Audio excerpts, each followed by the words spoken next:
Այստեղ մի խնդիր կա։ Կրոնական մարդիկ կանիծեն ձեզ, նրանք ձեր դեմ դուրս կգան, և ամեն տեսակ վատ բաներ կխոսեն ձեր մասին, կփորձեն լռեցնել ձեզ։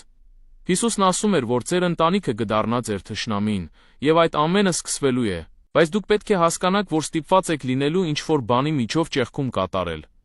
որովհետև թշնամին չի ուզում, որ դուք առաջ գնաք և դառնաք այն, ինչ պետք է լինեք։ Նա ուզում է, որ դուք լինեք չքավոր, ջախջախված, հիվանդ, պարտված և ինքնագնահատականի պակաս ունենաք։ Նա ուզում է, որ դուք բացասաբար մտածեք ինքներդ ձեր մասին։ Նա ձեզ համար կհորինի ցանկացած ինքնություն, միայն թե դուք չգտնեք ձեր իրական ինքնությունը, այն է, որ դուք ստեղծվել եք Հիսուս Քրիստոսի պատկերով և նմանությամբ։ Նա դա չի ուզում, որովհետև այն քրիստոնեությունը, որին մենք սովոր ենք, ըստ էության նույնն է, ինչ քրիստոնեական հուդայականությունը։ Եվ մենք տեսնում ենք դա մարդկանց մեջ, տեսնում ենք, թե ինչպես են նրանք ապրում, բայց նրանք կարծում են, որ պարզապես պետք է գնան եկեղեցի։ Ինչպես ասել է Սթիվ Հիլը, կիրակի օրերին սատանան առանձնահատուկ ջանասիրությամբ է աշխատում։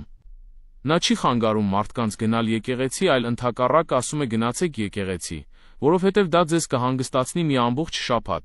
և դուք կկարծեք, թե ձեզ մոտ ամեն ինչ լավ է, քանի որ եկեղեցի եք գնացել։ Ոչ, եկեղեցին նրա համար չէ, որ ասի, թե ձեզ մոտ ամեն ինչ նորմալ է, եկեղեցին նրա համար է, որ ձեզ մարզի և սովորեցնի լինել այնպիսին, ինչպիսին պետք է լինեք,